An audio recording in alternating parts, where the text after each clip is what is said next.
Will Florida State finish out its 2025 recruiting class with a bang?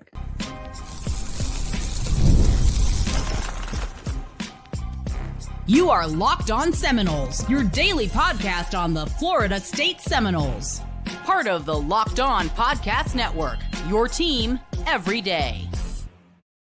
Welcome back into Locked On Seminoles. I am your host, Brian Smith, longtime college football recruiting analyst and writer. Thank you for making Locked On Seminoles your first listen each and every day. Today's show is brought to you by Gametime. Download the Gametime app, create an account, and use code LOCKEDONCollege for $20 off your first purchase. Today, we're going to discuss recruiting. The Noles have two key guys that are possibly going to visit this month. One looks to be locked in, and another could visit. We're going to discuss all the ins and outs of that. And later on in the show, we're also going to break down possible college football surprises for the playoffs next year. Why couldn't the Noles be that team? I actually had Larry Bluestein and some other people talking to me about it. Florida State's certainly a possibility. That'll be a little later on in the show. But first, we want to talk about recruiting Ty Haywood, offensive tackle, 6'6", 295 pounds, out of Ryan High School in Denton, Texas, just north of Dallas. Could end up being the surprise player in this recruiting class. Now, here's the backdrop. This is an offensive tackle that's been coveted by numerous programs around the country. He originally committed to the University of Alabama, but then backed off of that with Michigan towards the end of the season, making a real run at him. He did not sign because of the Michigan push and whatnot. And Florida State had him on campus this summer as well. They've been in the recruitment with Haywood for a long time. Florida State is still trying now, especially because Herb Hand is the offensive line coach, to get back involved and has done so. Here's the nitty-gritty of this. Michigan has an edge. They have not used an official visit with Haywood yet, while the Noles have. There's no way around it. That is an edge for the Wolverines. So I have a list of questions here for the potential big-time recruit, and we'll go through them. But most importantly here, how much will the January 20th official visit to the University of Michigan impact Haywood? Again, he cannot take an official, which means Florida State pays for the visit because he's already taken one. So with that, here are a couple of notes about what kind of player are we talking about here. All the teams, they're coming after him one thing, but the recruiting services as well respect him. 24/7, number 20 player in the country, number 4 offensive tackle, number 7 player in Texas. On 3, number 48 player in the land, 9th best offensive tackle, number 13 player in Texas. Rivals, number 37 player, 5th tackle, and 8th player in the Lone Star State. And ESPN has him as the 18th best player overall, 5th offensive tackle, and 6th player in the great state of Texas. So Ty Haywood, the offers are one thing. I mean, Alabama, Michigan, Florida State, you get the hint here. But the recruiting services too, everybody has him in the top 50. To have all 4 services place a young man in that ranking puts things in perspective. So here are my questions, and then we'll talk a little bit about Florida State's class, and then we'll move on to Zahir Mathis in a moment. First off, can Florida State get Haywood to come back for an unofficial visit? There's nothing that says that he can't do that. This is the play they're going to have. You're going to have in-home visit with the new coaching staff in some capacity. I'm sure, I would assume they're allowed to do that now. I know they didn't have any in-homes with the December signing day being moved up. I assume they can do that now. This is all new territory to me, but they need to have a face-to-face in some capacity and preferably twice. If there are in-homes, that's great. And then secondarily, they really need him in some way, shape, or form. I know it's unfortunate he doesn't have an OB left to come back to Tallahassee because it's a new staff. I don't know what the NCAA can do about this, but when you have a new coaching staff, essentially, it's really unfortunate. You can only use one OV, but it gets into a really murky waters there.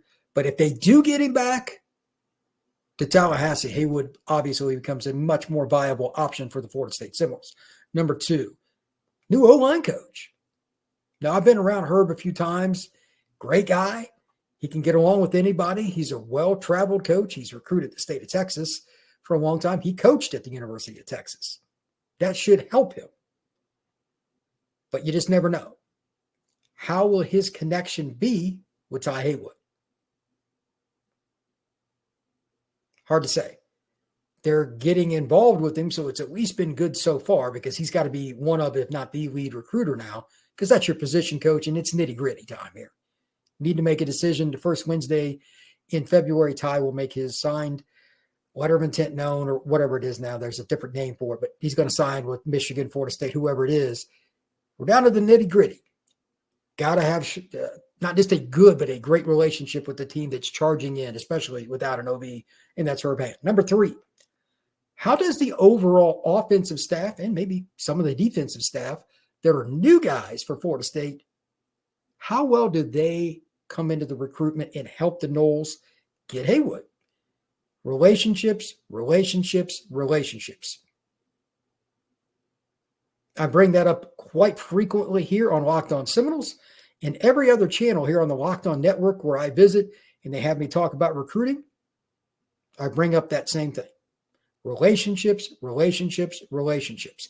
It's a short tenure deal, but I'm guessing a few of them in some way, shape, or form know Mr. Haywood and or some of his coaches because he's at one of the best programs in the Lone Star State.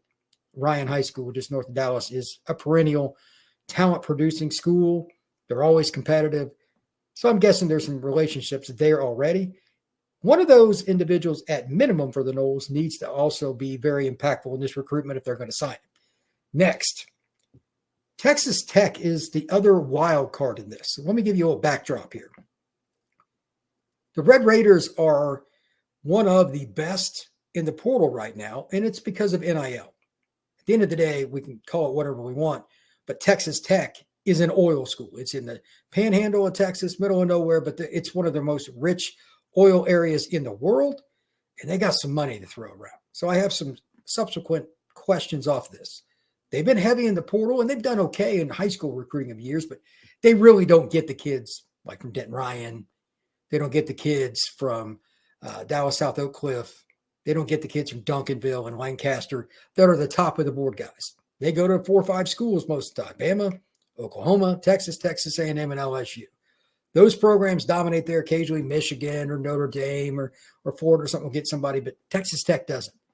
They're involved, and they might get a visit. His mom has confirmed that with multiple people on 3, et cetera, 24/7. I think this is an interesting circumstance because does some of that money that's going towards the portal for Texas Tech, does it fly in the direction of an elite offensive tackle? I mean, this, again, they just do not get this guy. Texas Tech has signed like 21 guys or something like that over the last 4 classes at O-line, but they just signed a ton of 3-star guys and have had a couple 4-stars. They never get the 5-star kind of guy like Ty Haywood.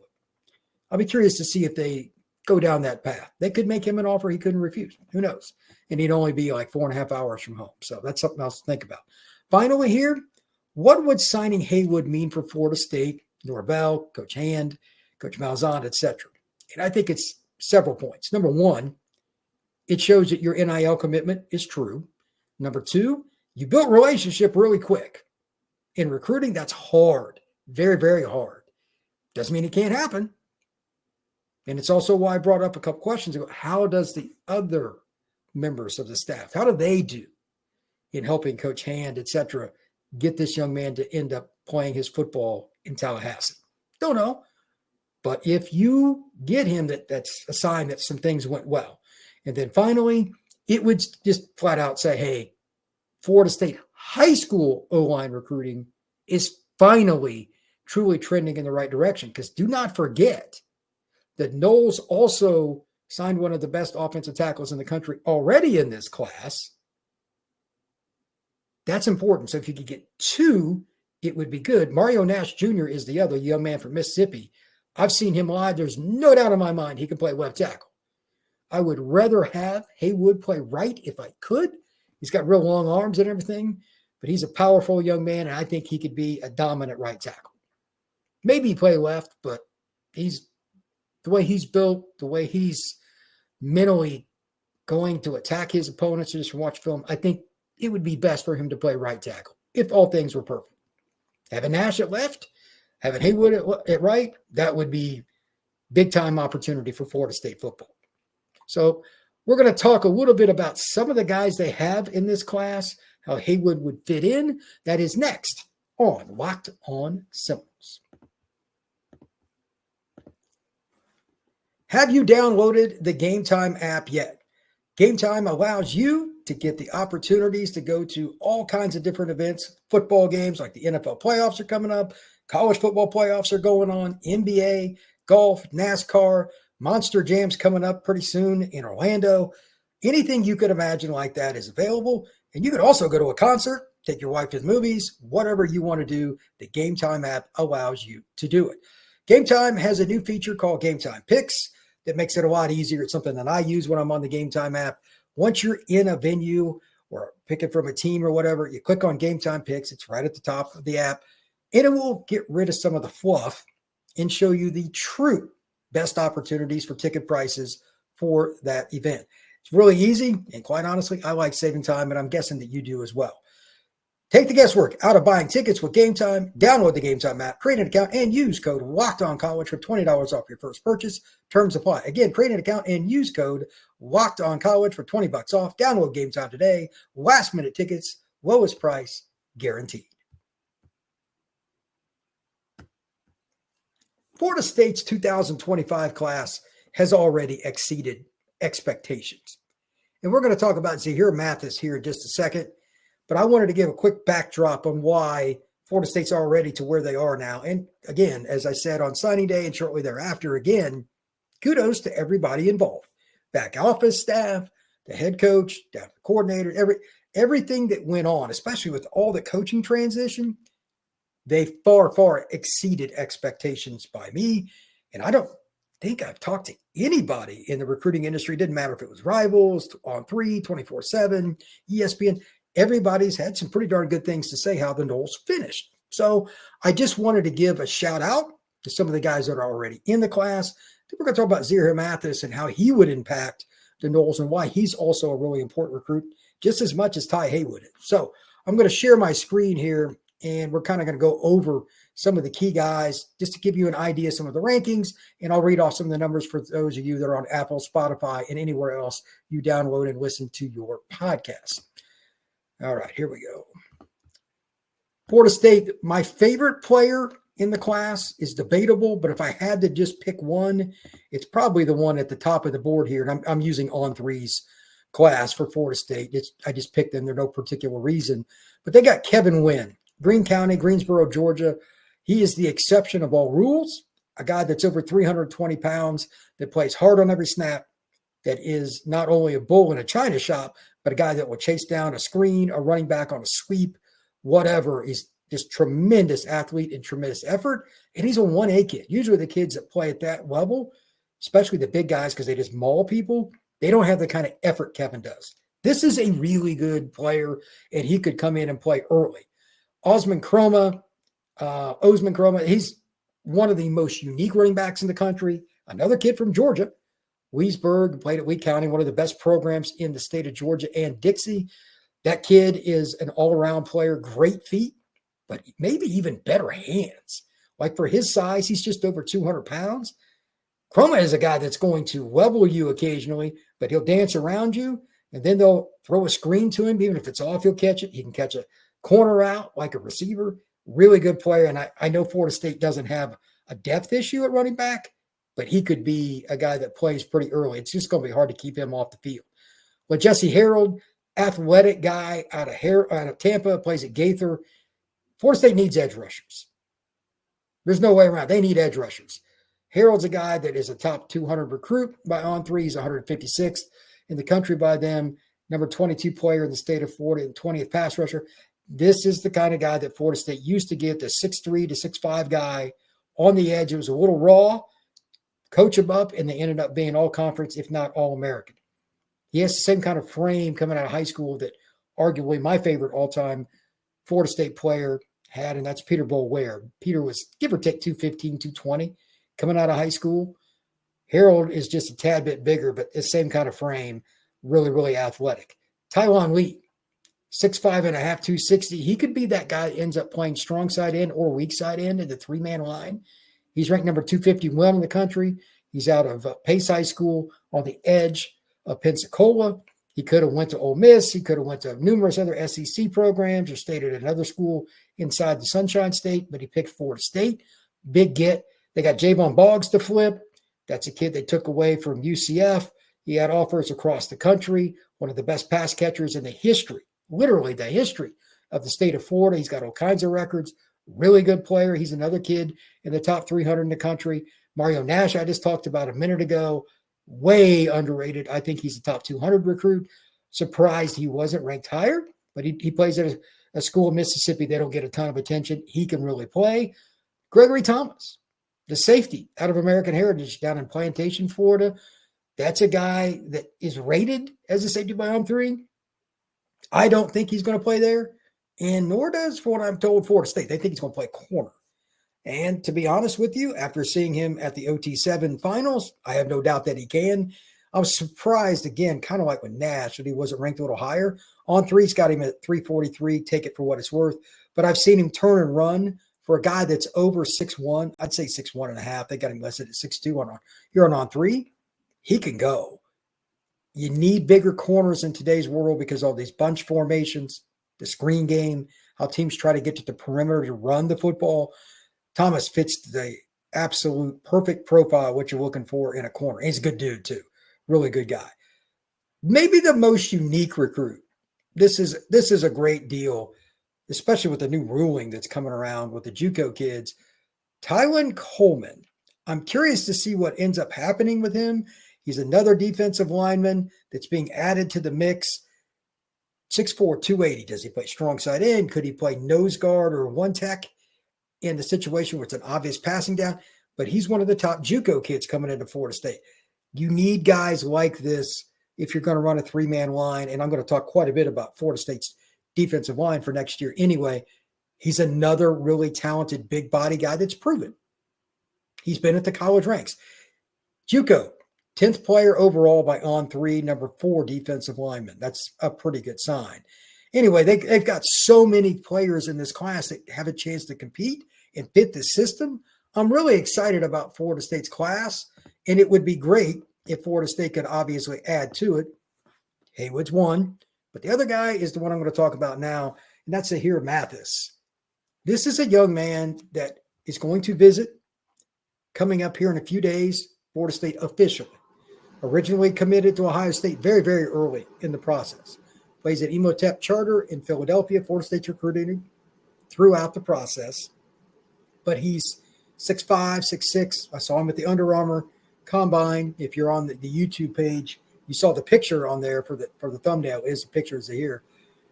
He is an absolutely athletic, twitchy edge rusher designed off a computer screen. Thin waist, long arms, and has a very good first step. He's built the pass rush. If you're going to build this defense in a 3-3-5 style or anything similar, you got to have somebody with this kind of length. I think he can be basically the long-term what James Williams, the transfer from Nebraska, is going to be for Florida State. That's what Zahir Mathis can be. I believe he's going to play that spot. Now, maybe he grows in to a down spot, but he's pretty thin. Like at the hip, that's a thin guy. I think he's going to top out around 235, 240. He doesn't need to gain a whole lot of weight. He's not really built for it, and just chase guys around.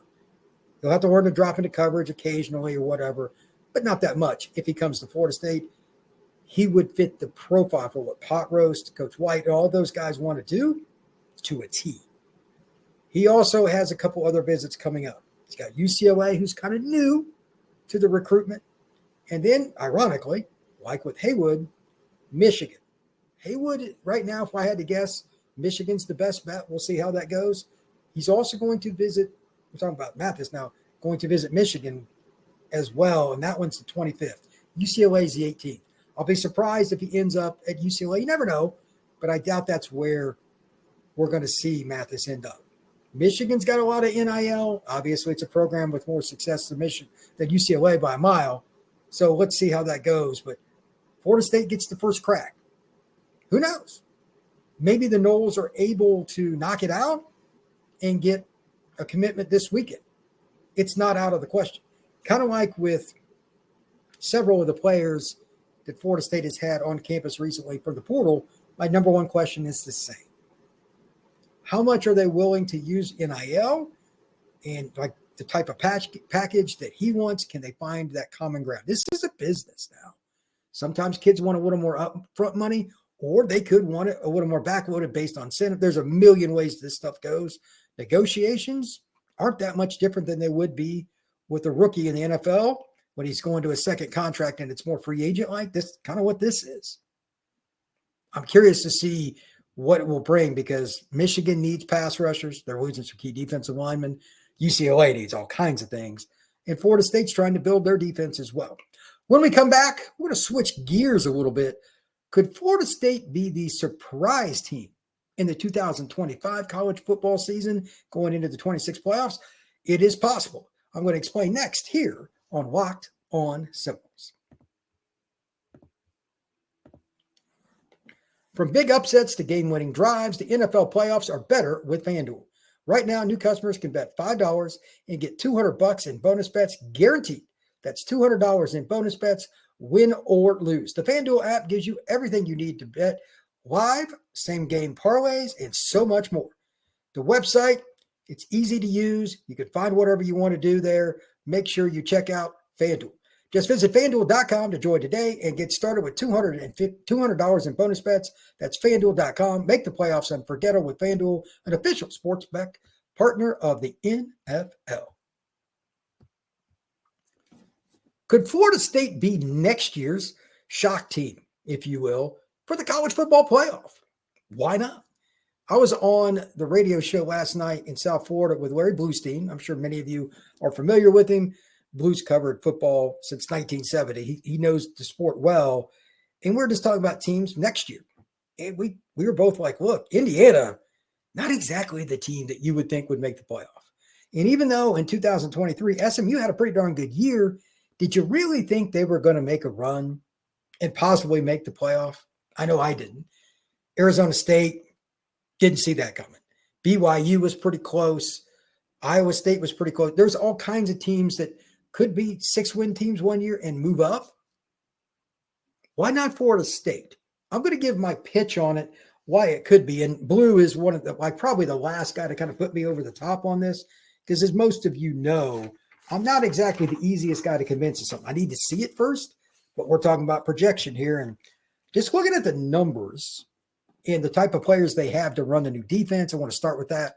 I think Florida State will have one of, if not the most improved defense in all of college football next year, and it starts up front. Number one, you get Terrence Knighton, a.k.a. Pot Roast.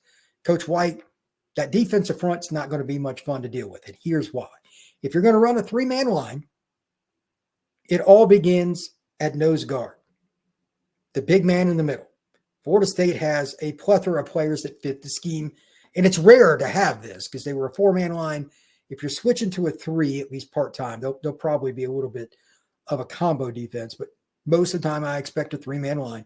Your nose guard's got to be a big dude. That is an individual that must take on double teams at least occasionally.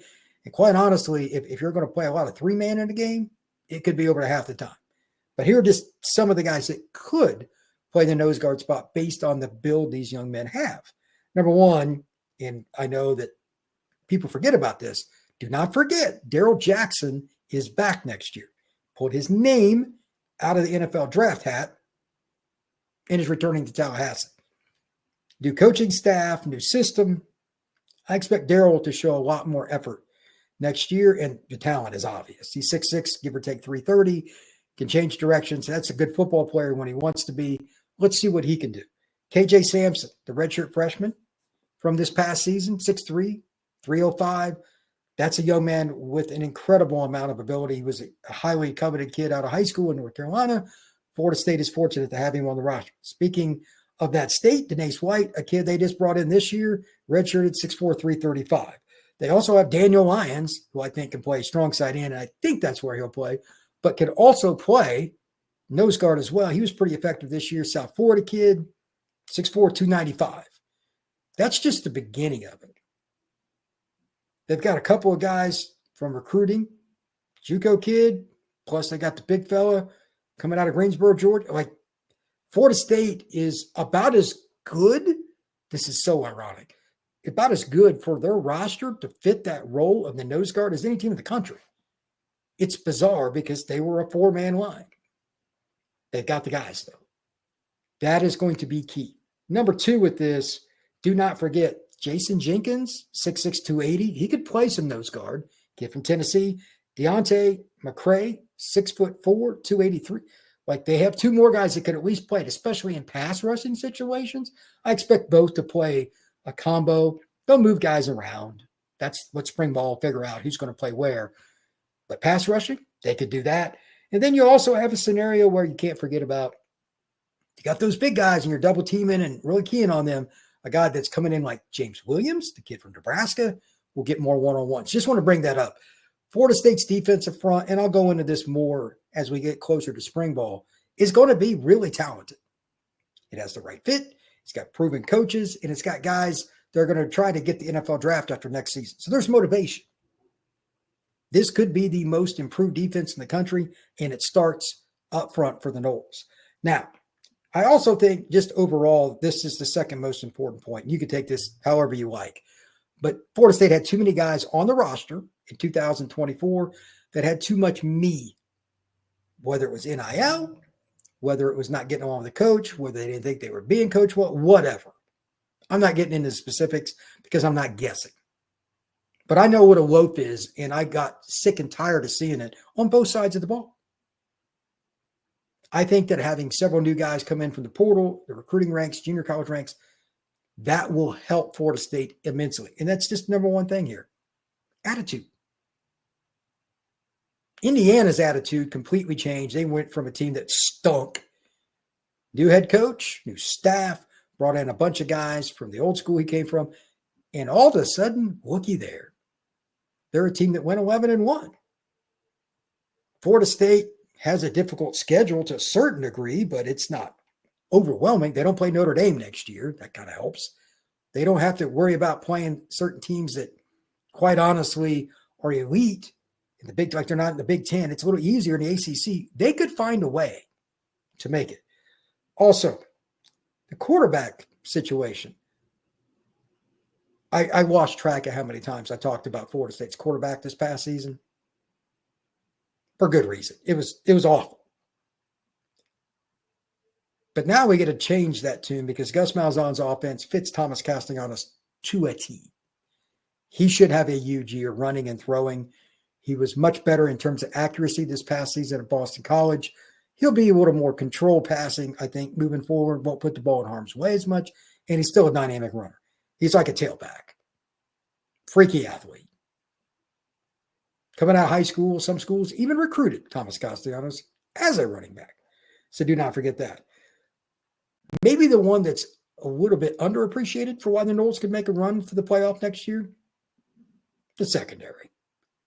If you were to say, Brian, only one position or one grouping, let's put corners and safeties together here, doesn't get a player from the portal and they could still be really, really good next year for Florida State, what would it be?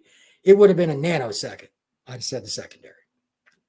They've got a lot of guys coming back. You've got multiple really good coaches that are proven. And you also have what I would like to call a balanced depth chart, meaning from freshman to senior, they've got a good group. They got guys pushing up. And one guy that I think is going to be very, very good, Quindarius Jones, kind of played a little bit towards the end of the year, a little bit more. That kid's really good. He's going to be a junior. I'm telling you, that's my breakout player next year. Has a chance to make all-conference, all-American. He's got a lot of talent. Another big corner. That's good for Florida State. And they've got a lot of other guys. They're not going to get into the whole depth chart. That'll take care of itself in the spring, but they got a ton of talent. Florida State's going to give teams some fits in the pass game next year. Finally, an amen to this. Florida State's O-line was the worst in the Power Four this year. I think most people would agree. No doubt about it. But to that end, they've gotten 4 guys already from the portal that I think are capable starters. A couple of them have a chance to possibly play in the NFL. You add that with the guys they got coming back and the other pieces they're adding from the portal, again, junior college and high school ranks. This is going to be a pretty good group. It's amazing to me. Amazing that Florida State has added this many players up front like this Pettis is an example of the right tackle from Ole Miss. You don't normally get more than one or two guys like that. There are four that have starting experience that FSU has brought in. Tip of the cap. Could they add more? Sure. I hope they do. But even if they stopped right now, they'd be in a better spot by a mile than where they were last year. So that's important. Just a couple other teams for fun that I think could surprise next year. Kind of the same theme. ACC is not as hard as the Big Ten or SEC. That's not a secret. So the teams that I think watch out for, Texas Tech. The question is, how good is the portal class? Are they ready for prime time? And their quarterback, Baron Morton's, his injury, Baron Morton's, he hurt his shoulder towards the end of the season. That makes me nervous. I don't care if it's throwing arm or not. Shoulder injuries, you're going to get driven into the ground some. If they're going to make a run for a playoff spot next year, win the Big 12, that's my biggest question. BYU, they got a ton of teams on their schedule that they're not as good as BYU, and they don't play Arizona State or Baylor in the regular season. That's going to help them get to the Big 12 title game. Watch out for them. Louisville, running back Isaac Brown, arguably the most explosive freshman running back in the country this past season. He's out of Homestead, Florida. He is back. Quarterback Miller Moss for Southern Cal is there. Brom's a great quarterback coach. That's not a secret. And they've got a decent schedule. It's kind of interesting. They play Miami, Pitt, SMU, and Virginia Tech on the road. But they got Clemson and Kentucky at home. No Florida State. Wouldn't shock me if Louisville was a team that could make the college football playoff next season either. Thank you once again for making Locked On Seminoles your first listen each and every day. If you would, please hit that like button, that notification bell, and if you have not already, subscribe to the Locked On Seminoles podcast. I'd truly appreciate it. Everybody have a good one. I will talk to you again tomorrow.